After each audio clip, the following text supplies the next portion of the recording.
ஆவியானவருடைய பிரசன்னத்தை யாராவது உணர்ந்தீர்களா? உங்கள் உள்ளத்திலே, உங்களுடைய ஆன்மாவிலே அந்த ஆண்டவர் ஆவியானவர் நம்மோடு வந்து நம்ம ஆக ஆவியானவரை உணர்ந்தவர்கள் கேட்குங்க. அவருடைய வல்லமை உணர்ந்தவர்கள் very good. Praise the lord, praise the lord, praise the lord, praise the lord. ஹalleluya. இன்றைக்கு உங்களோடு ஒரு முக்கியமான கருத்தை பகிர்ந்து கொள்ள விரும்புகிறேன். அது என்னன்னு, எனக்கு இன்னைக்கு கொஞ்சம் தொண்டை சரியில்லை. அதாவது சளி பிடிச்சிருச்சு. பல இடங்களுக்கு போயிட்டு வந்ததுனால ஏறக்குறைய ஒரு மாதமா வெளியே தான் சுத்திட்டு இருக்கேன். அதனால பல தண்ணிகளை குடிச்சதுனால கொஞ்சம் சரியில்லை. எடுங்க திருப்பாடல் 107:17. திருப்பாடல் 107:17.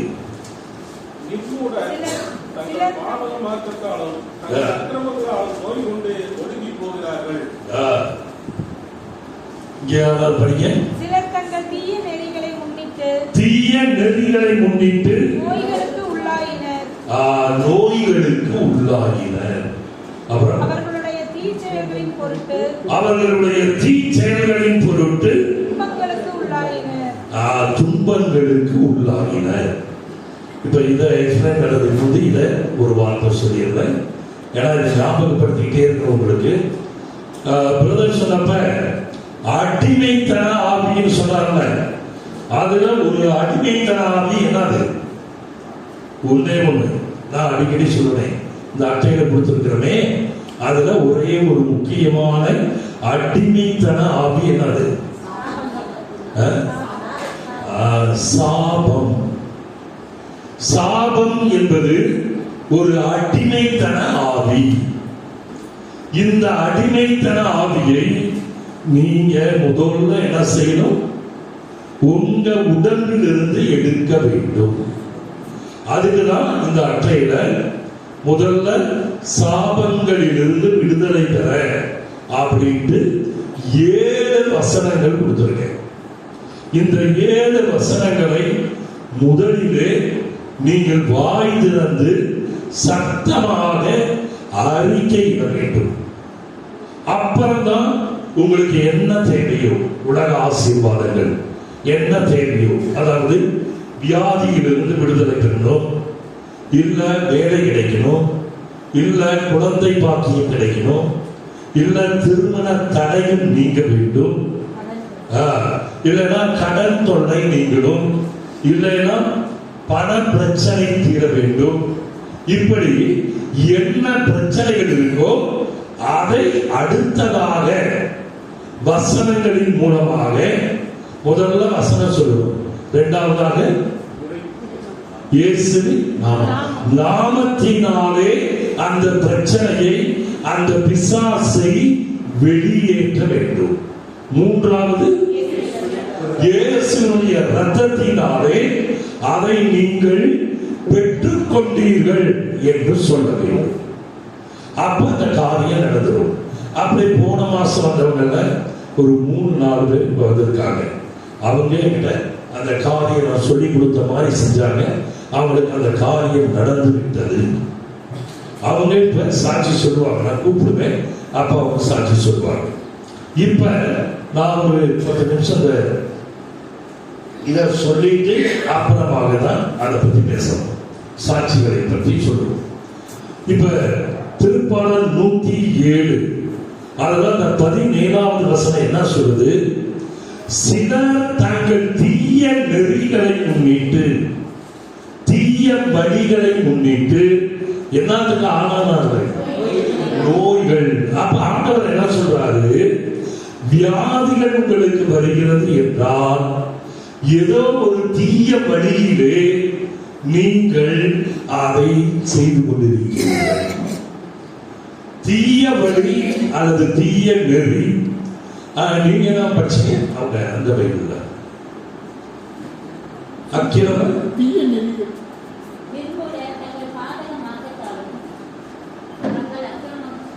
அக்கிரமங்களால். கரெக்ட். அதாவது தீய நெறி இல்லைன்னா தீய வழி இல்லைன்னா அக்கிரமங்களால் நோய்களுக்கு உள்ளாகினர் அப்படின்னு பைபிள் சொல்லுது. இப்ப இந்த தீய நெறி இந்த தீய வழி அப்படின்னா என்ன?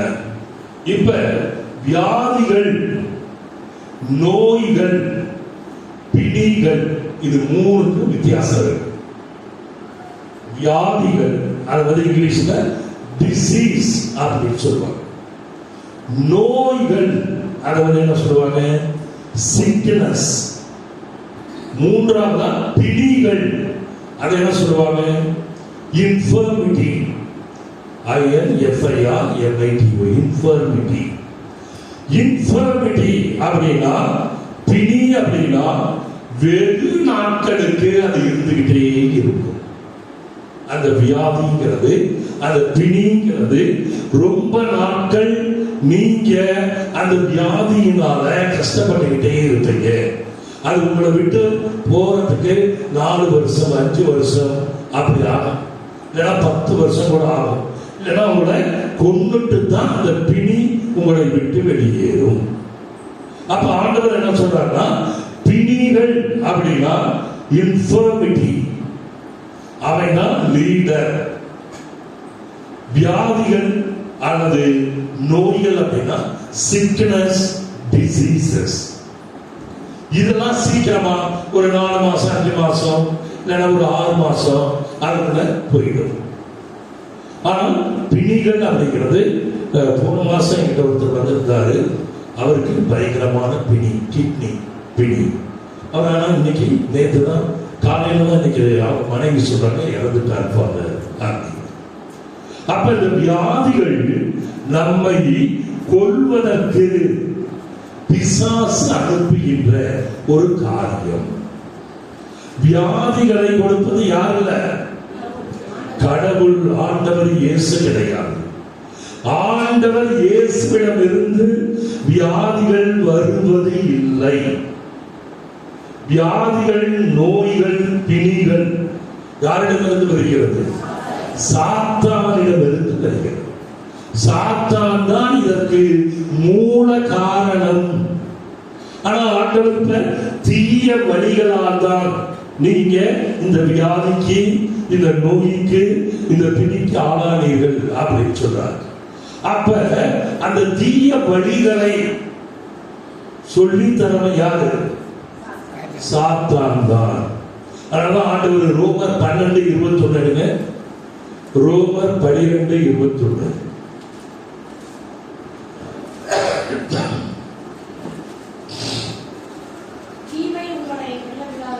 தீமை உங்களை வெல்ல விடாதீர்கள், நன்மையால் தீமையை வெல்லுங்கள். தீமைங்கிறது சாத்தான், நன்மைங்கிறது ஆண்டவர் இயேசு. அப்ப நீங்க ஆண்டவர் இயேசுவோடு எப்போதும் இருந்தால் உங்களுக்கு வியாதிகள் வராது. சின்ன சின்னது வரும், அது உடனே ஒரு நாள் 2 நாள் போயிடும். அது நம்மளுடைய கிளைமேட்டு, நம்முடைய சூழ்நிலை அப்படி வருது. அடுத்ததான் என்ன சொல்றாரு? தீமைகள் உங்களை வெல்ல விடாதீர்கள். 2வது படிய மத்தேயு 11:28, மத்தேயு 11:28, பெரும் சுமை சுமந்து சோர்ந்திருப்பவர்களே எல்லோரும் என்னிடம் வாருங்கள், நான் உங்களுக்கு இளைப்பாறுதல் தருவேன். பெரும் சுமை சுமந்து சோர்ந்திருப்பவர்களே எல்லோரும் என்னிடம் வாருங்கள், நான் உங்களுக்கு இளைப்பாறுதல் தருவேன். பெரும் சுமைனா என்ன? இந்த வியாதிகள் என்ற வேதனை. வியாதிகள் வந்தா நீங்க வேதனை இல்லாம இருக்க முடியுமா? சொல்லுங்க. இப்ப கால் பயங்கரமா வலிக்குது, இங்க வருவீங்களா? வரமாட்டீங்க. நடக்க முடியலப்பா, எனக்கு கால் வலி, நான் வர முடியல அப்படின்னு. தலைவலி, பயங்கர தலைவலி, அப்ப வருவீங்களா? வரமாட்டீங்க. அதான் ஆண்டவர் என்ன சொல்றாரு? தீமை உங்களை வெல்ல விடாதீர்கள். இந்த தீமைங்கிறது இந்த தலைவலியோ அல்லது கால்வலியோ உங்களுக்கு வேதனை தருவதை நீங்க கொடுக்காதீங்க. அதை எதன் மூலமாக வெற்றி பெறுங்கள்? நன்மை மூலமாக. ஆண்டவர் இயேசு உங்களோடு இருந்தால் அதை வெற்றி கொள்ளலாம். அப்ப இந்த பெரும் சுமை என்பது உங்களுக்கு வேதனை தரக்கூடியது. அதைத்தான் ஆண்டவர் இணைச்சட்டம் 11:26-27 சொல்றார். படிங்க. இணைச்சட்டம் 11:26-27. முன்னாள் உங்களுக்கு சொன்னதுதான் பாருங்க. இதோ இன்று உங்கள் முன்பாக ஆசையையும் சாபத்தையும் நீங்கள் வேற்று தெய்வங்கள் இல்ல இப்ப படிக்கிறது. இதோ இன்று உங்கள் முன்பாக ஆசையையும் சாபத்தையும் வைக்கிறேன். ஆசீர்வாதம் சாபம் ரெண்டையும் உங்களுக்கு வைக்கிறேன். நான் இன்று உங்களுக்கு விதித்த உங்கள் கடவுளாகிய ஆண்டவரின் கட்டளைகளை நீங்கள் கடைபிடித்தால் ஆசியும். நீங்க ஆண்டவர் இயேசுவை மட்டும் ஆராதித்து வழிபட்டால் ஆசீர்வாதம் இருக்கும்.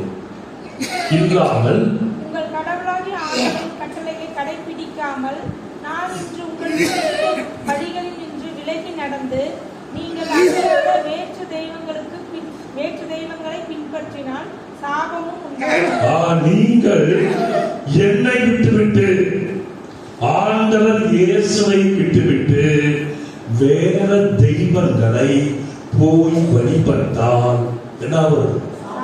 சாபம் வரும். அதான் நேற்று நானும் பக்கியராஜு சக்கரையா முடிஞ்ச ஒரு வீட்டுக்கு போயிருக்கோம். அவங்களுக்கு திருமணத்துக்கு முன்பாக திருமணம் நடக்கணும் அப்படின்ட்டு அவங்க ஒரு இந்து தெய்வத்திட்ட போய் அங்க எல்லா காரியங்களையும் செஞ்சு அந்த பூஜாரி சொன்னதெல்லாம் செஞ்சு அவங்க வந்தாங்க.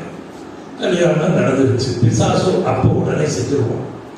இப்ப திருமணம் முடிந்து 13 வருடங்கள் ஆகிவிட்டது. ஒரு பையன் இருக்கான் அவங்களுக்கு. நேற்று நான் போன இடத்துல அவங்களுக்கு இப்ப என்ன தெரியுங்களா? வாய் பேச முடியாது. கால் கை எல்லாம் இந்த விரல்கள்லாம் சுருங்கி போச்சு. அவங்களுக்கு ஒரு ஆள் கூட இருந்து, அவருடைய கணவர் தான் கூட இருந்து எல்லா காரியத்தையும் செய்ய வேண்டும்.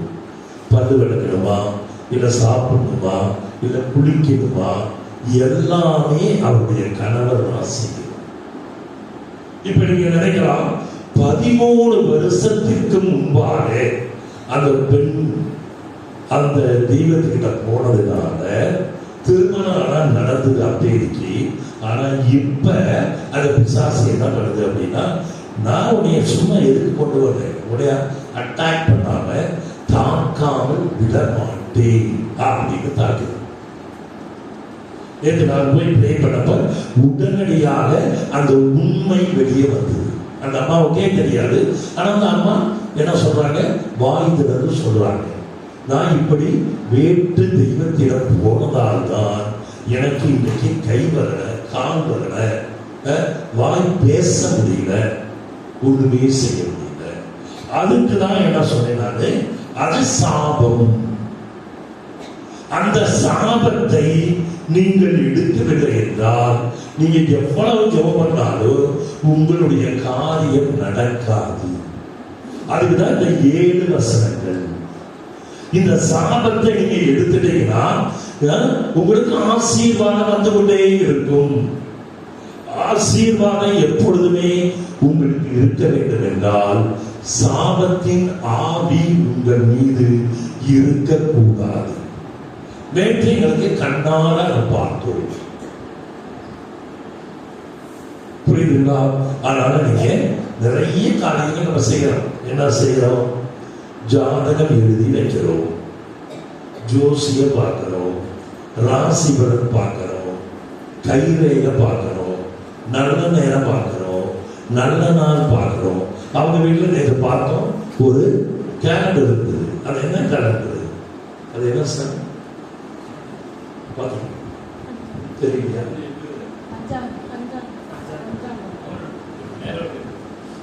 வேற்று தெய்வம் என்ன தெய்வம்? நான் நினைக்கிறேன் அது லட்சுமி படம் நினைக்கிறேன்.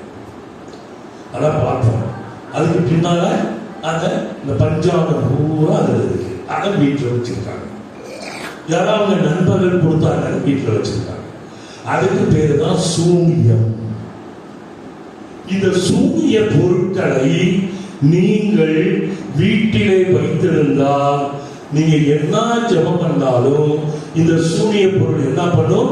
உங்க ஜெபத்தை பிளாக் பண்ணிடும், தடுத்து ஆண்டவர்கிட்ட போக விடாது. ஆனால் இதைத்தான் அடிமைத்தனாவி சாபத்தை உங்களிடமிருந்து எடுக்கவில்லை என்றால் இந்த அடிமைத்தன ஆவி நீங்க என்ன செஞ்சாலும் அது உங்களை விட்டு போகாது. அதுக்குதான் இந்த 7 வசனங்கள். இதை நீங்க சொல்லி கிளியர் பண்ணிட்டீங்கன்னா டெய்லி வாய்ந்திருந்து சத்தமா சொல்லுங்க. நான் 10 வருஷமா சொல்றேன். டெய்லி ஒரு தடவை 5 நிமிஷம் சொன்னா போதும். ஏன்னா நம்முடைய முன்னோர்கள் எப்படி இருந்திருப்பாங்க? நம்முடைய முன்னோர்கள்லாம் ஒரு 300 வருஷத்துக்கு முந்தி எல்லாரும் என்னவா இருந்திருப்பாங்க? இந்து மக்களாக தான் இருந்திருப்பாங்க. ஆதலால் தான் 4 தலைமுறைக்கு இந்த பணியார் படிச்சதுக்கு நான் வாயில சொல்ல இடைச்சட்டம் 5ஆம் அதிகாரம் 7 இடைச்சட்டம் 5ஆம் அதிகாரம் 7வது வசனம் படிங்க. என்னை தவிர வேறு கடவுள் உங்களுக்கு இருத்தல் ஆகாது. என்னை தவிர வேற கடவுள் உனக்கு இருக்கக்கூடாது. அடுத்து மேலே விண்ணுலகிலும் கீழே மண்ணுலகிலும் மண்ணுலகின் கீழுள்ள நீர்த்திரளிலும் உள்ள எந்த உருவத்தினே உனக்கென நீ சிலைகளை செய்யாதே. நீ அவைகளை வழிபடவோ அவற்றுக்கு பணிவிடை புரியவோ வேண்டாம். ஏனெனில் நானே உன் கடவுளாகிய ஆண்டவர். நான் தான் உன் கடவுளாகிய ஆண்டவர். வேற்று தெய்வ வழிபாட்டை சகிக்காத நான் நீங்க போய் வேற தெய்வத்தை வழிபட்டா அதை நான் சகிச்சுக்கவே மாட்டேன். உங்களை விட்டு நான் ஓடிடுவேன். ஏன்னா ஆண்டவர் வல்லமையுள்ள தேவன். அவர்தான் இந்த உலகம் முழுவதையும் படைத்த தேவன். அப்ப சூரியனை பார்த்து நம்ம என்ன செய்யறோம்? அது கடவுள் அப்படின்னு சூரிய கடவுளுக்கு நன்றியாக பொங்கல். அது சூரிய கடவுளா? படைத்தது யாரு? ஆண்டவர் ஆதி ஆகமத்தில் என்ன சொல்றாரு? பகலிலே ஒரு பெரிய ஒளியையும் சூரியனையும், இரவிலே உங்களுக்கு ஒளி கொடுக்க ஒரு பெரிய நிலாவையும் என் தேவன் படைத்தார். ஆண்டவர் இயேசு படைத்தார். அதை நீங்க போய் வழிபடக் கூடாது. நிறைய பேர் சூரிய நமஸ்காரம், நிறைய பேர் என்ன பண்றாங்க? அதுக்கு முன்னால உட்கார்ந்து மூச்சு பயிற்சி, அதுக்கு முன்னால உட்கார்ந்து வேற என்ன செய்யறாங்க? சும்மா உட்கார்ந்து நீங்க விட்டமின் டி உங்களுக்கு வேணும் அப்படின்னா வெயில உட்காரலாம். வெளிநாட்டுல அப்படிதான் செய்யறாங்க. உடம்பு பூரா எண்ணெயை பூசிக்கிட்டு விட்டமின் டி வேணும் அப்படின்னா அந்த வெயில்ல படுத்து கிடக்குறாங்க பீச்ல. அது மாதிரி உங்களுக்கு விட்டமின் டி குறைவாக இருந்தால் சூரிய ஒளியை பெற்றுக் கொள்ளலாம். அது ஆண்டவரால் படைக்கப்பட்ட பொருள். நீங்கள் படைத்தவர்களை மறந்துவிட்டு படைக்கப்பட்ட பொருளை வணங்காதீர்கள்.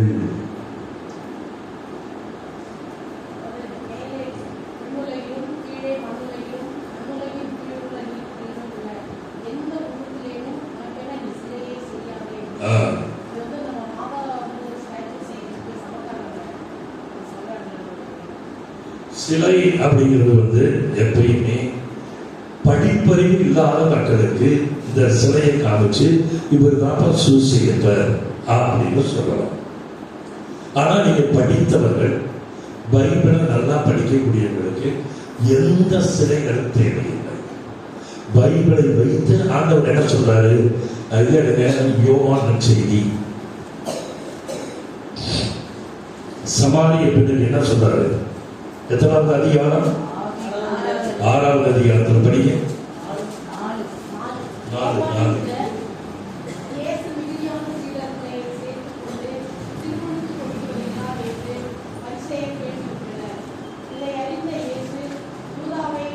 அது என்னமா 4வது அதிகாரம். அத சமாரிய பெண்ணோடு பேசுறத படிங்க.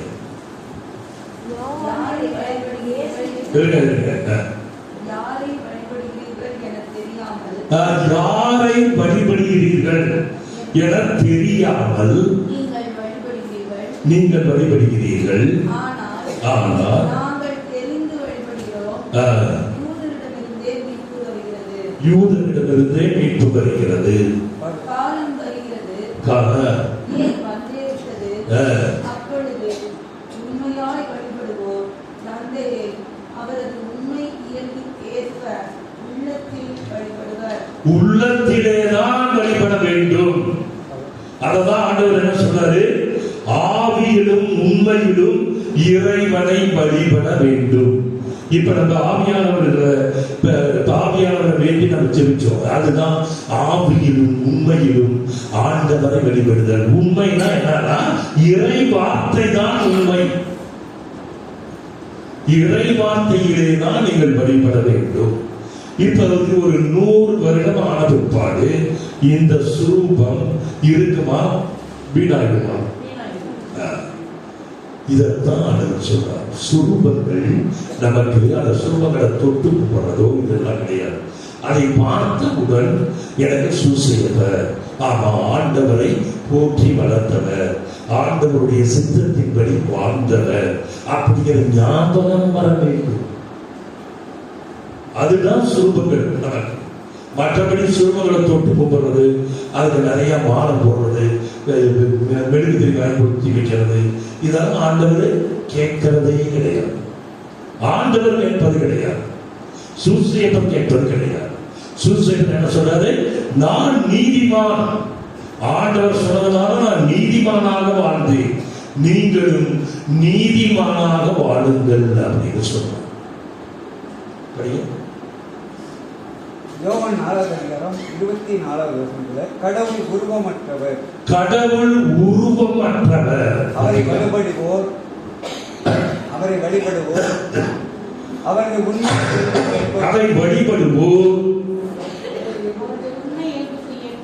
அவருடைய உண்மை இயல்புக்கு ஏற்ப பார்த்தீங்களா? ஆவியிலேதான் நீங்கள் வழிபட வேண்டும். இப்ப நீங்க அதிகமா தெரிஞ்சுக்க படிக்காதவங்க எப்படி வேணாலும் செய்வாங்க. ஆனா படித்தவர்கள் நம்ம இந்த பைபிளை தெரிந்து கொண்டவர்கள் இனிமே என்ன செய்யணும்? ஆவியிலும் உண்மையிலும் ஆண்டவரை வழிபட ஆரம்பிக்க வேண்டும். அவங்க படிக்காதவங்க, ஆனா ஆவியானவர் அவங்க செயல்படுறாங்க. எப்படி? ஆண்டவரை ஆண்டவரை ஆண்டவரை அவங்க ஜெபிக்க ஆண்டவர் வர்றார்.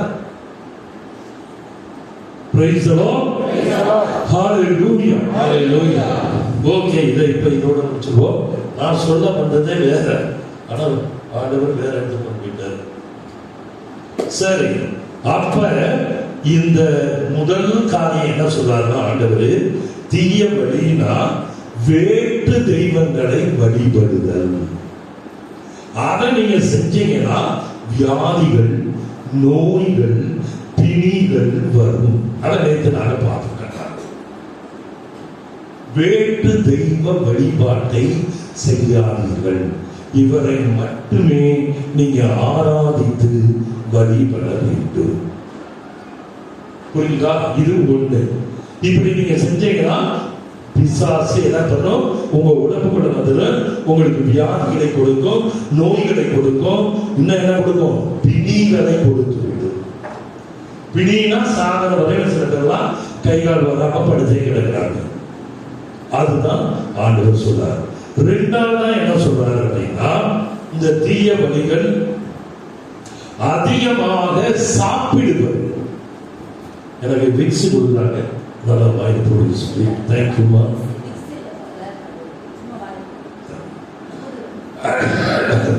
இப்ப ரெண்டாவது என்ன சொல்றாரு ஆண்டவர்? நமக்கு ஒரு நாளைக்கு எத்தனை முறை சாப்பிடலாம்? 3 முறை சாப்பிடலாம். 6 முறை சாப்பிட்டா 6 முறை சாப்பிடுவாங்க. சில பேர் 8 முறை சாப்பிடுறாங்க, சில பேர் 10 முறை சாப்பிடுறாங்க, சில பேர் 4 முறை சாப்பிட்டு. நான் அமெரிக்காவில் ஒருத்தரை பார்த்தேன். அவர் 200 கிலோ. ஆனா 200 கிலோ இருக்கிறமே நம்ம அதிகமா சாப்பிடக்கூடாது இல்லாம ஒரு கேம்ஸ் ஃபுட்பால் மேட்ச் நடக்குது. அங்க வந்து உட்கார்ந்துட்டு அவர் 3-4 பாக்கெட் என்னது பொட்டேட்டோ சிப்ஸ் ஒரு 4-5 பாக்கெட்டா எங்க பக்கத்துல வச்சுக்கிட்டு ஒவ்வொரு பாக்கெட்டா எடுத்து சாப்பிட்டுக்கிட்டே இருக்கிறாரு. அந்த மேட்ச் ஏறக்குறைய 45 1 மணி நேரமும் அந்த பாக்கெட்ஸ் ஒரு 4-5 பாக்கெட்டை சாப்பிட்டு முடிச்சிட்டார். இப்படி சாப்பிட்டா என்ன வரும்? வியாதிகள் வரும், நோய் வரும், பிணிகள் வரும், பிபி வரும், சுகர் வரும். இது மாதிரியான வியாதிகள் வந்து கட்டாயம் வரும் தான் ஆண்டவர் சொன்னார். ஆக அதிகமாக சாப்பிடுறது அதுக்கு பேரு அது என்ன பிசாசு தெரியுமா? பெருந்தீனி. இன்னொன்னு சின்ன வயசுல பத்தி போசன பிரியம். அப்ப போசன பிரியம் என்ற பிசாசு உள்ளே நுழைந்து விடுவான். பெருந்தீனி என்ற பிசாசு உள்ளே நுழைந்து விடுவான். அப்ப அவன் என்ன பண்ணுவான் அப்படின்னா உங்களுக்கு மெல்ல மெல்ல வியாதிகளை, பிபியை கொண்டு வருவான், சுகரை கொண்டு வருவான், வேற ஏதாவது யூரினரி பிளாடர்ல யூரினரி இன்ஃபெக்ஷனை உருவாக்குவான். தண்ணி நிறைய குடிக்காம இருந்தா அந்த சிப்ஸை நல்லா சாப்பிட்டு தண்ணியே குடிக்கலன்னு வச்சுருங்க, அது யூரினரி இன்ஃபெக்ஷனை உருவாக்கும். இப்படி வியாதிகள் வருவது பிசாசு பல வழிகளிலே உங்களுக்கு தெரியாமல் உள்ளே நுழைகிறான். அதுல ஒண்ணு வந்து போசன பிரியம், நல்லா சாப்பிடுறது அப்படிங்கிறது. இப்ப 1 கிலோ சிக்கன் வீட்டுக்கு வாங்குறாங்க. 1 கிலோ சிக்கனையே அந்த ஆளே சாப்பிட்டு முடிச்சுட்டா என்ன வரும்? வியாதி வருமா வராங்க? இப்ப அப்படிதான் நிறைய இடத்துல நடக்கும். அமெரிக்காவெல்லாம் பார்த்தா ஒரு ஆளு குறைஞ்சது 2 கிலோ 3 கிலோ சாப்பிடுவாங்க சிக்கன். அங்க உள்ள சிக்கன்லாம் வேற மாதிரி, அதனால சாப்பிடுவாங்க. இப்படி வியாதிகள் வருவது எதனால அப்படின்னா அதிகமாக சாப்பிடுவது, அடிக்கடி சாப்பிடுவது. இது ரெண்டும் தான் வியாதிகளை கொண்டு வருகிறது, நோய் வர காரணம். மூணாவதா பாத்தீங்கன்னா ஆண்டவர் என்ன சொல்றாரு? குடிப்பது, நிறைய குடிப்பது. ஏதோ கிறிஸ்துமஸ்க்கு கொஞ்சம் வாங்கி குடிச்சேன் அப்படின்னு சொன்னாங்கன்னா ஓகே, இல்ல ஈஸ்டருக்கு ஒரு தடவை எடுத்தப்பா அப்படின்னா சரி போ அப்படின்னு விட்டுருவாங்க. டெய்லி குடிப்பது. அப்ப டெய்லி குடிச்சா இந்த பிசாசு, அதான் அடிமைத்தனம். எவர் சொன்னால குடிப்பழக்கத்தின் அடிமைத்தனம், ஆல்கஹாலிக் அடிக்ஷன் அது பேரு. அந்த ஆல்கஹாலிக் அடிக்ஷன் என்ற கெட்ட ஆவி அவன் உடம்புக்குள்ள போயிடும். அது அப்ப என்ன செய்யுமா? கொஞ்சம் வேணா குடிச்சிட்டு இருந்தா சரி, வேண்டான்னு பார்த்தா முடியாது.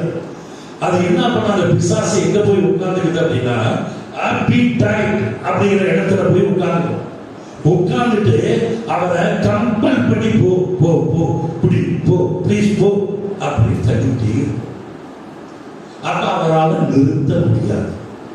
அதனாலதான் அவர் குடிக்கிறார். அப்ப அவர் மேல தப்பு இல்லை. என்ன ஆயுது அப்படின்னா இந்த பிசாசு வந்து குடிகொள்கிறார். அப்ப இந்த பிசாசை நீ எடுத்தாதான் அவர் குடிக்காம இருப்பார். நீங்க எவ்வளவுதான் புத்திமதி சொன்னாலும் சரி, அவருக்கு காசு கொடுக்காம இருந்தாலும் சரி, அவர் எப்படியோ போய் குடிச்சிட்டு வருவார். இதத்தான் ஆண்டவர் என்ன சொல்றாரு இந்த திருப்பாடல. இதான் மாதிரி தீய வழிகளால் தான் என்ன வருது? நோய்கள் வருது. இப்ப நான் தஞ்சாவூர்ல ஒரு பையன், அந்த பொண்ணு வந்து ஊட்டிக்காரவங்க, அவங்க வந்து எங்களுடைய கேட்டகிசம் ஸ்டூடெண்ட். 47 வருஷத்துக்கு பிற்பாடு அவங்களை சந்திக்கிறேன். எங்க சேக்கநாடு இறுதி ஆண்டவர் கத்திட்டு இருந்தார் தஞ்சாவூர்ல. அவங்க வந்து என்னை பார்த்த உடனே என் காலை பிடிச்சு அழுதாங்க. ஏமா அழுகுற? அது அவங்க பேரு ஆஷா. அப்படின்னு கேட்டா, என் பையன் ட்ரக் அடிக்ட் ஆகிட்டான் ஃபாதர். ட்ரக் அடிக்ட் எங்க இருக்கான்? இப்ப ட்ரக் அடிக்ஷன் சென்டர்ல, டி அடிக்ஷன் சென்டர்ல இருக்கான் அப்படின்னா. அவன் வீட்டுக்கு வரான், 1 மாசம் 2 மாசம் எதுவுமே எடுக்காம, நான் இனிமே நல்லபடியா இருக்கிறாமா, நான் எடுக்க மாட்டேமா அப்படின்ட்டு வர்றான். வீட்டுல வந்து உட்கார்றான். ஆனா அந்த ட்ரக்ஸ் என்ன பண்ணுது? ட்ரக்ஸ்ங்கிறது ஒரு பிசாசு, ஒரு ஆள். அது அவன் உடம்புக்குள்ள போயிடுச்சு, உடம்புக்குள்ள உட்கார்ந்து இருக்கு. அப்ப அவனை இந்த பிசாசு எடுத்தாதான் அவன் வந்து குடிக்காம அந்த இதை எடுக்காம இருப்பான். வீட்டுக்கு வந்து 1 வாரம் நல்லா இருந்தான். அடுத்த வாரம் நைட்டு அவன் எல்லாம் தூங்கிட்டு இருக்கிறப்ப அந்த கேட்டை தாண்டி குதிச்சு அந்த வாட்டுக்கு போய் எங்க நிக்கணும் அவனுக்கு தெரியும். அங்க போய் அந்த பீடியில சுத்தி நிக்கிறாங்க. அந்த பீடிகளை 10 வாங்கிட்டு வந்துட்டான். வந்து திரும்ப அந்த ஆல்கஹால், அதாவது அந்த ட்ரக்ஸை திரும்ப குடிக்க ஆரம்பிச்சு. அப்ப என்ன ஆகும்? திரும்ப அந்த பிசாசு அவங்களுக்குள்ள நல்ல வேலை செய்ய ஆரம்பிச்சு. திரும்ப கொண்டு போய் கொடுங்க டி அடிக்ஷன் சென்டர். இப்படிதான் நம்ம நிறைய பேர் நோய்களுக்கு ஆளாகின்றனர்.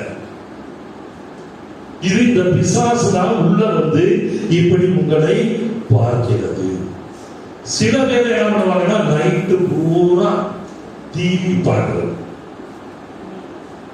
சினிமா பார்ப்பாங்க, இல்லைன்னா போனோகிராஃபி பார்ப்பாங்க, இல்லைன்னா வேற ஏதாவது அவங்களுக்கு வயலன்ஸ் படங்கள் பார்ப்பாங்க, இல்லைன்னா செக்ஸ் படங்கள் பார்ப்பாங்க. இப்படி பார்த்துக்கிட்டே இருப்பாங்க ஓல் நைட். இரவு முழுவதும் நீங்க சினிமா பார்ப்பது, டிவியில அல்லது போன்ல பார்க்கிறது, இதெல்லாம் செய்தீர்கள் என்றால் ஆட்டோமேட்டிக்கா அது நீங்க என்ன பார்க்கிறீங்களோ அதன் வழியாக பிசாசு உள்ளே வருகிறார். அதாவது அவங்க சின்ன பையனா, ஏய் போன்லாம் தர முடியாது பார்க்கணும்னா அடிப்பான், கத்துவான், எனக்கு போனை கொடுமா. அதுக்கு பேர் என்ன? Phone addiction, mobile addiction. இப்படிப்பட்ட அடிமைத்தன ஆவிகள் நம்மகிட்ட இருந்ததுன்னா அது நம்மை என்ன பண்ணிடும்? அடிமையாக்கி விடும், நோய்களை கொண்டு வந்து விடும், வியாதிகளை கொண்டு வந்து விடும், பிணிகளை கொண்டு வந்து விடும். ட்ரக்ஸ் அது மாதிரி பண்ணா அவனுக்கு பிணி வந்துடும், அவனுக்கு மைண்டே வேலை செய்யாது, மைண்ட் கண்ட்ரோல் போயிடும். ஆல்கஹால் அடிச்சானா அவனுக்கு மைண்ட் கண்ட்ரோல் போயிடும். இப்படிதான் வியாதிகள் நம்மை தாக்குகின்றன அப்படின்னு ஆண்டவர் சொல்றாரு. இன்னும் நிறைய இருக்கு, இது அடுத்த மாசம் கண்டிப்பாக. இப்ப நான் என்ன செய்ய போறேன், உங்களுக்கு ஒரு அருமையான 2-3 சாட்சிகள் சொல்லி நம்ம வந்து பூசிக்க போறோம். இப்ப முக்கியமா ஒரு சாட்சி நம்முடைய மரிய ரோசலி.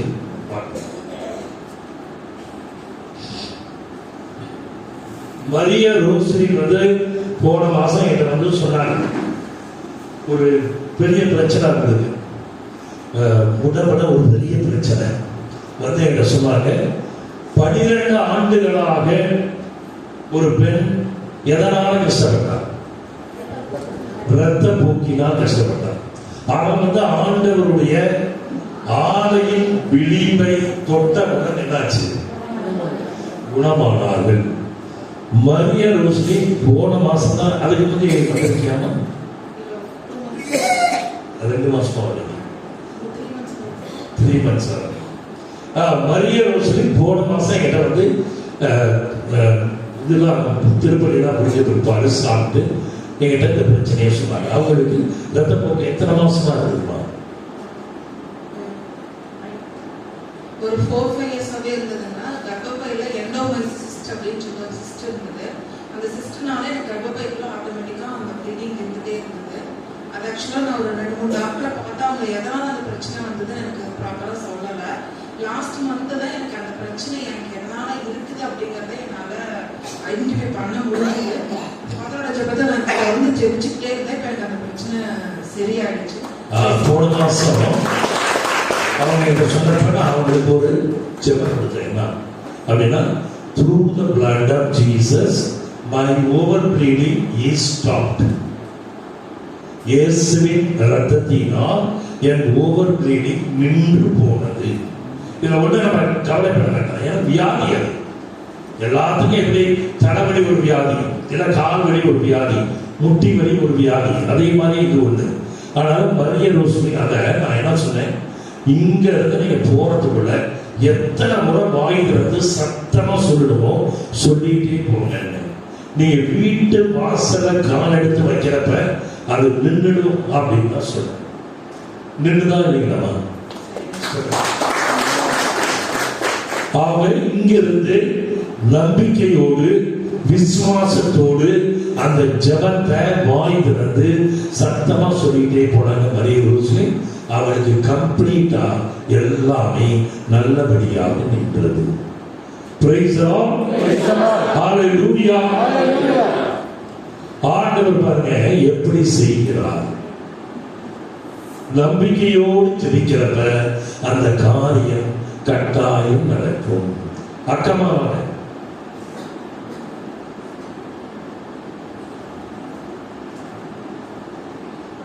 அக்கமா இப்ப எவ்வளவு நாள் வரீங்க? சொல்லுங்க. 6 மாசமா இங்க வந்துட்டு இருக்காங்க.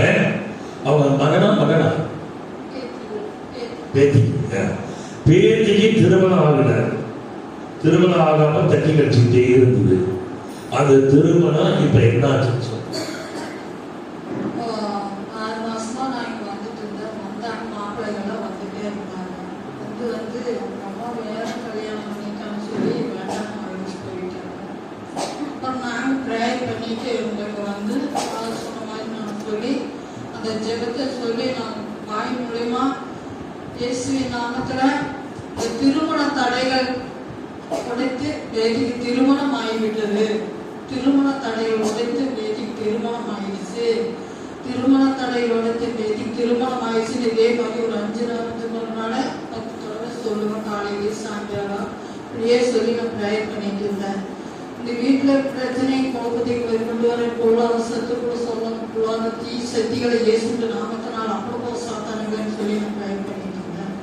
அப்புறம் நான் காலையில் நேரம் ஒரு 5 மணிக்கு நான் எப்பவுமே எந்திரிச்சு டிவி சேனல்ல ப்ரேயர் போடுவாங்க 5 மணிக்கு.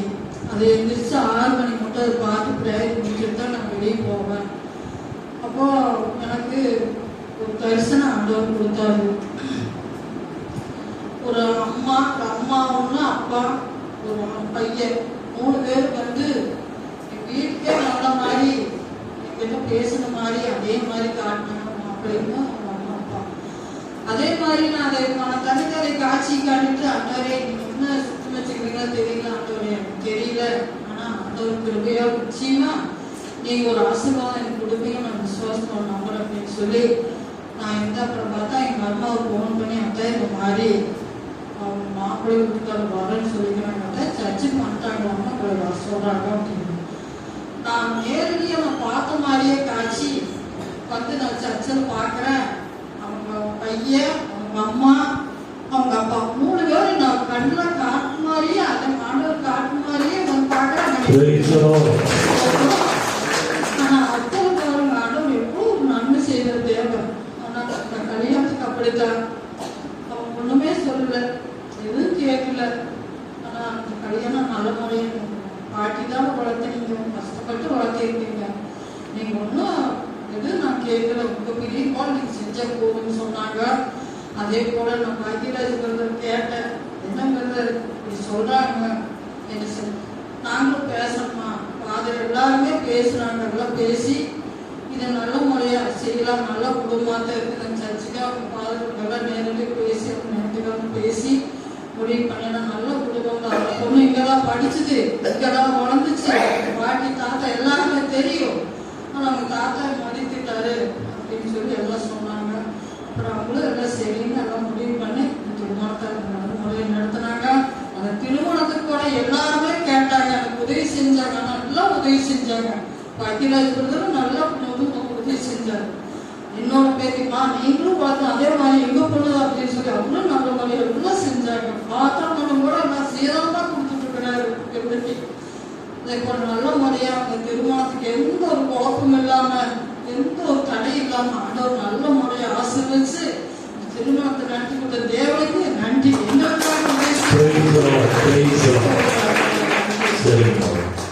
அப்ப அக்காமாவினுடைய பேத்தி அருமையாக திருமணம் நடந்து முடிந்து விட்டது.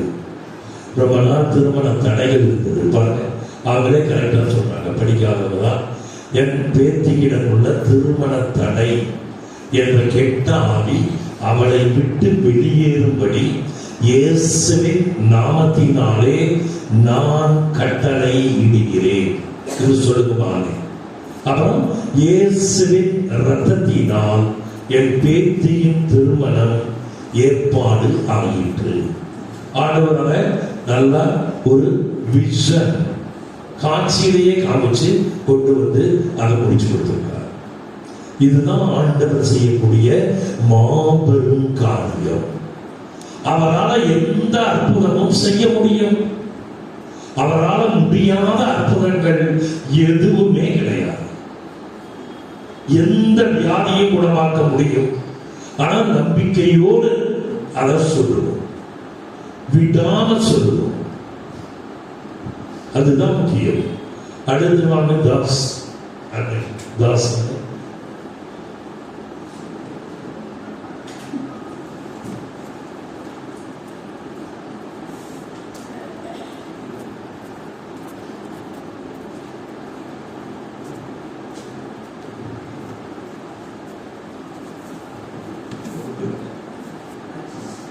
பிரான்சிஸ் வாங்க.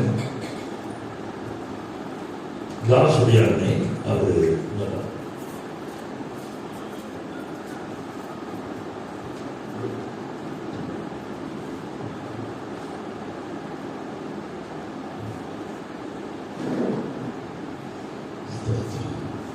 ஆண்டவருக்கு மகிமை உண்டாவதாக.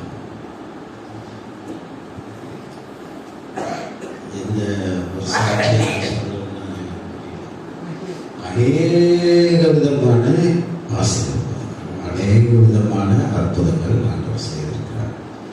ஒரு தடவை இதே ஊர்ல,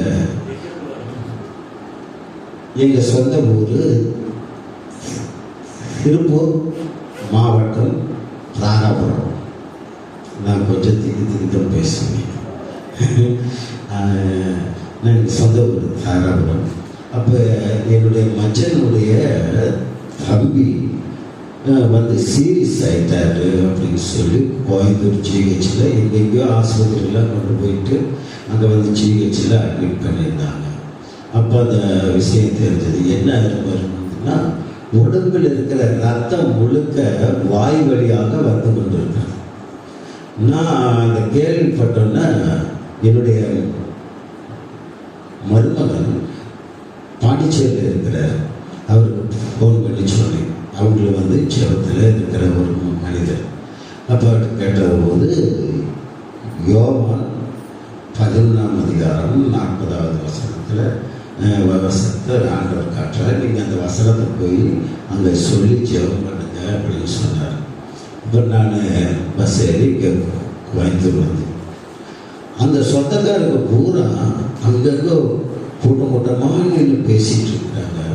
என்ன பேசிகிட்டு இருக்கிறாங்கன்னா, எப்போ செத்து போவார், அவர் பேர் சீசர், எப்போ செத்து போவார் அப்படின்னு அவங்கெல்லாம் பேசிகிட்டு இருக்காங்க. இன்னும் ஒரு நாள் தாங்கும், இல்லை 2 நாள் தாங்கும், இல்லை இன்னைக்கே வீட்டுக்கு கூட்டிகிட்டு போக சொல்லிட்டாங்க அப்படிங்கிற மாதிரி பேசிகிட்டு இருக்கிறாங்க.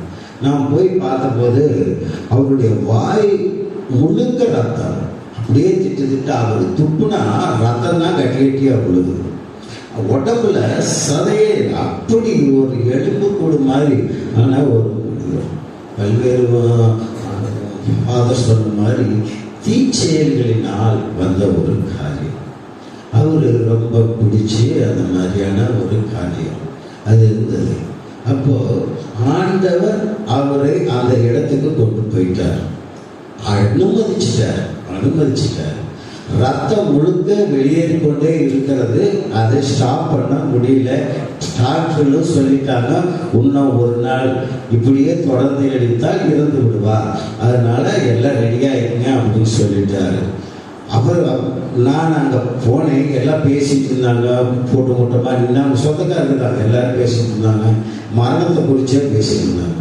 அப்போ நான் அவங்களோட நின்று பேசிட்டு இருக்கிற போது பரிசுத்த ஆவியானவர் என்னோட சொன்ன வார்த்தை, இங்கே நிற்காத, இந்த இடத்துல இவர்களோடு நிற்காத, இந்த விசுவாசம் இன்மை இவரிடத்துல இருக்குது, இவர்கள் பக்கத்துல நீ நிற்காத, உன்னுடைய வேலையை பாரு அப்படின்னார். உனக்கு கொடுக்கப்பட்ட வேலையை பாருனார். நான் உடனே அவங்களிடத்திலிருந்து விலகி ஓடி நேர போய் அந்த மகனை பார்த்து ஒரு சின்ன செஞ்சுக்கலாம். அதுக்கு முன்னாடி விசாரிச்சுட்டு வந்துட்டேன், சூழ்நிலை எப்படின்னு விசாரிச்சுட்டு வந்துட்டேன். 2வது தடவை போனேன். அங்கே போய் அந்த சம்சாரத்திட்ட, அந்த பையனோட சம்சாரத்திட்ட விசுவாசத்தோட இப்போ நம்ம ஜெபிக்கிற ஜெபத்தை கேட்டு நீங்களும் ஜெபம் பண்ணுங்கம்மா அப்படின்னு சொல்லிட்டு சொன்னேன். யோவான் 11ஆம் அதிகாரம் 40வது வசனத்தின் படி, இன்றைய நாளில் நீ விசுவாசித்தால் தேவனுடைய மகிமையை காண்பாய் அப்படின்னு ஆண்டவர் உனக்கு சொல்லுகிறார், உங்களுக்கு சொல்லுகிறார். இன்றைய நாள் இந்த நிமிஷத்திலிருந்து விசுவாசிங்க, ஆண்டவர் அற்புதம் செய்வார் அப்படின்னு சொல்லிட்டு நான் மனதாரே அந்த நோய் எனக்கு இருந்தா நான் எப்படி துக்கப்படணும் அதே கண்ணீரோடு நான் செலுத்திட்டு வந்தேன். அதே விதமா 2 நாள் மீண்டும் போகும்போது அவன் பரிபூர்ண சுகம். அவர் வீட்டுக்கு வந்துட்டாரு. இன்னைக்கு வரைக்கும் ஆரோக்கியமா, இன்னைக்கு வரைக்கும் ஆரோக்கியமா. அப்போ ஆண்டவருடைய வார்த்தை என்றென்றைக்கு மாறாதது. அது வெறுமனை திரும்பி செல்ல, வெறுமனை அற்புதத்தை செஞ்சுட்டு தான் போகும். ஏன்னா மற்றவர்களுக்கு சாட்சியா நம்ம இருக்கணும். அதுக்காக தான் இந்த வேத புத்தகம் நம்ம கையில கொடுக்கப்பட்டிருக்கு. இந்த வேதத்துல காணப்படுகிற ஒவ்வொரு வார்த்தையும் உயிர் உள்ளது. ஒரு தடவை மைக்கேல் சர்ச்சில் ஒரு பெரிய வெள்ளிக்கிழமை அன்னைக்கு நான் வந்தேன். அப்படியே மௌனமா அங்க வந்து தியானம், அந்த நற்கண்ண ஸ்தாபம் பண்ணியிருக்கிற இடத்துல நான் மௌனமா அப்படியே உட்கார்ந்துட்டு இருந்தேன். அப்போ இயேசுவின் ரத்தம் ஜெயம் அப்படின்னு ஒரு வார்த்தை என் காதில் ஒழிச்சுக்கிட்டே இருக்கு. இது என்ன அப்படின்னு நானும் அப்படியே அந்த வார்த்தையை சொல்லிட்டே இருக்கிறேன், இயேசுவின் ரத்தம் ஜெயம். அப்போ மறுபடி ஒழிக்குது. அப்போ நான் திரும்ப சொல்லிட்டு இருக்கும்போது அதே இதோட நான், ஆண்டவரே நீ யாருக்காக சொல்றீங்க, எனக்காகவா இல்லை மற்றவர்களுக்காகவான்னு அப்படியே அதை அந்த வசனத்தோடவே நான் ஒரு விஷயம், அந்த நம்ம பைபிள்ல இயேசுவின் ரத்தம் ஜெயங்கிற வார்த்தை இல்லை, ஆனா இயேசுவின் ரத்தத்தை குறித்த வல்லமை இருக்கு. அப்போ காலங்காலமா சொல்லிட்டு இருக்கிற இந்த இயேசுவின் ரத்தம் ஜெயங்கிற ஒரு வார்த்தை எனக்கு ஆண்டவர் கொடுக்கும் பொழுது அந்த வார்த்தையை பிடிச்சிட்டு யாருக்கோ சொல்றாரு அப்படின்ட்டு கோயம்புத்தூர்ல நான் வந்து வியாபாரம் பண்றேன். அந்த இடத்துகளுக்கெல்லாம் போறேன், யாருக்கும் எந்த பிரச்சனையும் இல்லை, எல்லாம் நல்லா இருக்கிறாங்க. இந்த வார்த்தை என்னோட உள்ளத்துல அக்னி எரிச்சுட்டே இருக்குது. அக்னி எரிக்குது, யார்கிட்ட சொல்லணும். அப்போ சாயங்காலம் 7 மணி ஆகி போச்சு, காலையில 10 மணிக்கு ஆரம்பிச்சது. அக்னியா எரிச்சிட்டு இருக்கிற அந்த வார்த்தை யார்கிட்ட சொல்லணும் போது, சலிவன் வீதி உங்களுக்கு தெரியும், பாயத்துல சலிவன் வீதியில அவர் ஒரு மில்ட்ரிட்டார், நடராஜன் அப்படின்னு அவருக்கு பேர். அவரு அந்த கட்டுரை அவங்க வந்து நகைப்பட்ட வச்சிருக்கிறாங்க. அங்க நான் போகும்போது அந்த நடராஜன்கிற அந்த சகோதரனோட மூத்த மகன் அவரு வண்டி எடுத்துட்டு வேகமா வெளியே வந்தார். வீட்டுக்குள்ள இருந்து அந்த இதுல இருந்து வெளியே வந்தார். நான் பார்த்தேன் அந்த பையன்ல சின்ன பையன் இருந்து எனக்கு பழக்கம் நல்ல, எங்கப்பா இவ்வளவு ஸ்பீடா கிளம்புறீங்க அப்படின்னு. அப்புறம் அவர் சொன்னாரு, எங்க அப்பா ரொம்ப சீரியஸா கேஜி ஆஸ்பத்திரியில ஐசி வார்டில் இருக்கிறாருன்னா அப்பாவுக்கு திடீர்னு முடியும். அவருக்கு வந்து இருதயத்துல பிரச்சனை, கிட்னியில பிரச்சனை, எல்லாம் சக்கரை நோய் இருக்குது, ஹார்ட் பிரச்சனை இருக்குது, எல்லாம் இருக்குது, அவர் உள்ள இருக்கிறாரு அப்படின்னா. அப்ப நான் அந்த பையனை சொன்னேன், இப்ப நீங்க போறீங்க, போய் யார்கிட்டையும் சொல்ல வேண்டாம், அப்பாவை எழுப்ப வேண்டாம். அவரோட கட்டில்ல கை வச்சு, அவர் படுத்திருக்கிற கட்டில்ல கை வச்சு, இயேசுவின் ரத்தம் ஜெயம் அப்படின்னு எத்தனை தடவை சொல்ல முடியுமோ சொல்லிட்டு உட்காந்துருங்க அப்படின்னு சொன்னேன். நான் சொன்னது பெரிய வெள்ளிக்கிழமை சாயங்காலம் 7 மணிக்கு. அடுத்த நாள் சனிக்கிழமை நான் தாராபுரத்தில் கடவுளில் வண்டியில் வந்துட்டு இருக்கிறேன். பசங்களுக்கு புதுசாக ட்ரெஸ் வாங்கிட்டு ஈஸ்டருக்கு வேண்டதை வாங்கிட்டு வந்துட்டு இருக்கிறேன். அப்போ போன் வருது.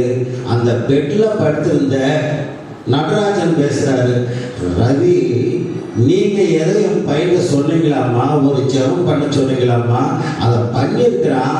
இப்ப நான் சாதாரண பெட்டுக்கு வந்துட்டேன். அல்லேலூயா, சாதாரண பெட்டுக்கு வந்துட்டேன். இன்னும் 2 நாளில் நான் வீட்டுக்கு போயிடுவேன். இயேசுவின் ரத்தம் ஜெயம். அல்லேலூயா, அல்லேலூயா, ஆமென். அடுத்த பாரு என்ன சொல்லுவார், நிறைய வச்சிருக்காரு.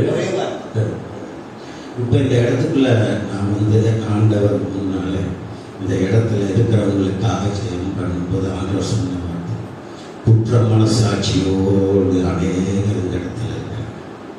குற்ற மனசாட்சி, ஐயோ நான் செஞ்சுட்டேன், ஐயோ நான் இப்படி நான் இவர்களுக்கு எதிராக செய்து விட்டேன்னு, பெரிய பாதகம் இல்லாவிட்டாலும் சின்ன தவறாக இவர்களுக்கு எதிராக நான் செய்து விட்டேனே என்று உங்களாய்த்து கொண்டிருக்கிற அநேகர் இந்த இடத்துல உண்டு. அது நீங்க ஆண்டவராய் இயேசு கிறிஸ்துவிடம் ஒப்படைங்க. அதற்குரிய ஒரு பரிகாரத்தை ஆண்டவரே உங்களுக்கு வெளிப்படுத்துவார். ஆமென், ஆமென். Praise the Lord. Thank you Francis. அருமையான அற்புதங்கள் நடக்கிறதா சொல்லியிருக்காரு. அதனால இயேசுவின் ரத்தம் ஜெயம், அந்த வார்த்தை எவ்வளவு பலம் வாய்ந்தது, எவ்வளவு வல்லமை உள்ளது அப்படிங்கிறத புரிஞ்சுக்கணும். அதை மட்டும் சொல்லிக்கிட்டே இருந்தா கூட போதும். சரி, இப்ப இன்னும் ஒரே ஒரு வசனம் மட்டும் நான் சொல்லி நான் முடிச்சுட்டு நம்ம திருப்பதிக்கு போறோம். ஒரு 10 நிமிஷம் ரெஸ்ட், அப்புறம் செய்யணும். அதிக நேரம் ஸ்பெண்ட் பண்ண டைம் இல்லை. திருப்பாடல் 107:3 இன்னொரு காரணம் சொல்றாரு. திருப்பாடல் 107:3 சொல்லுங்க, முடிச்சு. கிழக்கினின்றும் மேற்கினின்றும் வடக்கினின்றும் தெற்கினின்றும் பல நாடு 107:3 கிழக்கினின்றும் மேற்கினின்றும் வடக்கினின்றும் தெற்கினின்றும் வடக்கினின்றும் ஒன்று சேர்க்கப்பட்டோர் உருவாக்குவாங்க. பாலை நிலத்தில் வாழ்வழியில் சிலர் அழைப்பு புரிந்தனர். குடியிருக்குமாறு ஒரு நகருக்கு செல்ல அவர்கள் வழி காணவில்லை. பசியுற்றனர், தாகமுற்றனர், மனச்சோர்வுற்று களைத்து போயினர். தம் நெருக்கடியில் ஆண்டவரை கூவி அழைத்தனர். அவர்களுக்குற்ற துன்பத்திலிருந்து அவர்களை அவர் விடுவித்தார். நேரிய பாதையில் அவர்களை வழிநடத்தினார். குடியிருக்கும் நகரை அவர்கள் அடையச் செய்தார். ஆண்டவரின் பேரின்பை முன்னிட்டு மானிடர்களுக்காக அவர் செய்த வியத்தகு செயல்களை முன்னிட்டு அவர்கள் அவருக்கு நன்றி செலுத்துவார்கள். போதும். எரேமியா 31:25 படிங்க. எரேமியா 31:25.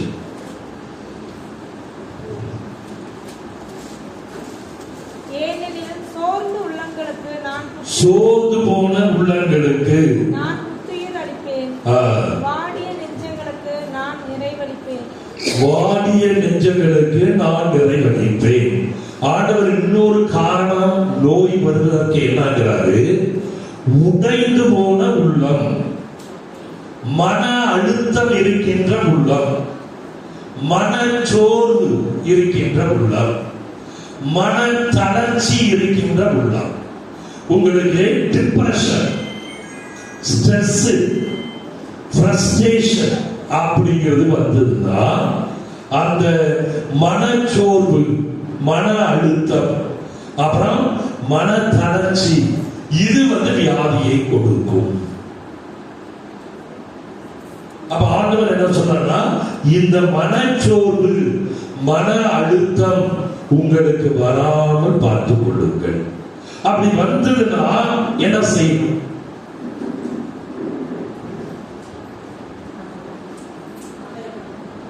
அதான் என்ன செய்யணும்? இப்ப உங்களுக்கு மனச்சோர்வு, மன அழுத்தம், மன தளர்ச்சி, டிப்ரெஷன், ஃப்ரஸ்ட்ரேஷன், இப்ப இது இருந்ததுன்னா நான் என்ன செய்யணும்னு சொல்லி கொடுத்துருக்கேன். ஒவ்வொருத்தரா வெரி குட். அது சொல்லலாம், இயேசுவின் இரத்தத்தினால் என் மனச்சோர்வு என்னை விட்டு அகன்றது. வேற என்ன சொல்லி கொடுத்துருக்க? அதுக்கு என்ன வசனம்? அந்த மனச்சோர்வு போறதுக்கு என்ன வசனம்? அட்டையில கொடுத்துருக்கேன்.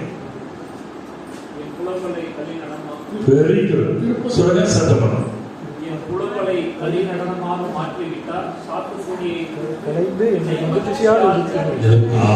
இந்த வசனத்தை சொன்னா போதும். ஆண்டவர் என் புலம்பலை களி நடனமாக மாற்றிவிட்டார்.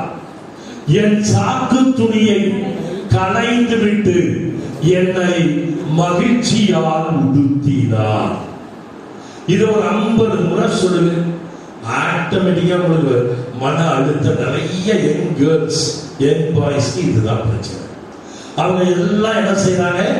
இத சொன்னா போதும், ஆண்டவர் அந்த பிசாச அந்த நம்ம உடம்புல இருந்து எடுத்துருவார். அந்த மன அழுத்தம் போயிடும், ஃப்ரஸ்ட்ரேஷன் போயிடும், அந்த டிப்ரெஷன் ஓடி போயிடும்.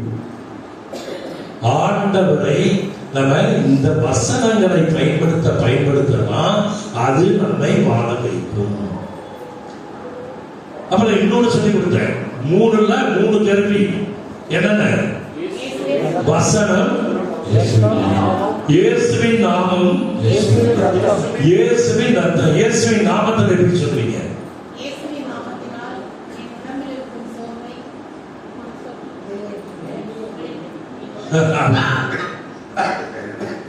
நான் சொல்லி கொடுத்தது எப்படி? என்னிடம் உள்ள மன அழுத்தம் அல்லது மனச்சோர்வு அல்லது மன தளர்ச்சி அல்லது மன உளைச்சல் என்ற கெட்ட ஆவி எங்க இருக்காது? இல்ல, உங்க மனசுல கிடையாது, உள்ளத்துல இல்லை, உங்ககிட்ட தான் இருக்கு. ஆனால் எந்த இடம்? நான் சொல்லியிருக்கேன், இந்த பாடி வந்து நமக்கு ஆண்டவர் 3 இதா கொடுத்திருக்காரு. ஒண்ணு ஆவி, ஆத்மா, சரீரம். சரீரத்துல தான் வியாதிகள் தாக்கும். இப்ப இந்த மன அழுத்தம்ங்கிறது, மன தளர்ச்சிங்கிறது, மன உளைச்சல்ங்கிறது எங்க இருக்குன்னு சொல்லுவாங்க. யார் சொல்லுவாங்க? ஆன்மாவுல எங்க? ஆன்மா 3ஆ இருக்கு.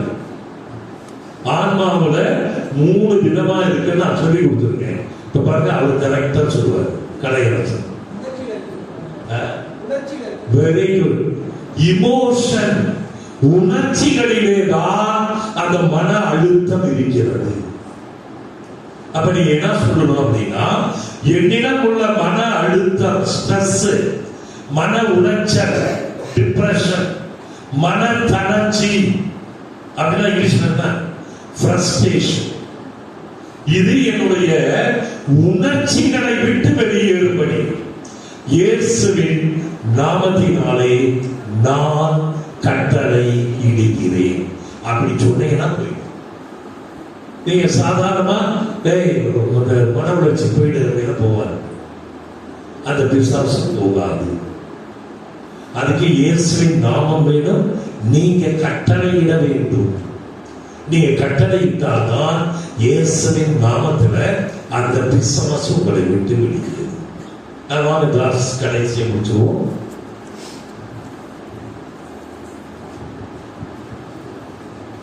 Praise the Lord. Praise the Lord. Hallelujah. Hallelujah. ஒரு அநேக சாட்சிகளை சொல்லலாம் எங்க வாழ்க்கையில. ஆனா இந்த 3 மாதத்திற்குள்ளாக ஒரு சாட்சி, அவங்க வந்து எனக்கு அத்தை முறை ஆகுறாங்க. அவங்க ஒண்டி புதுப்பாங்க.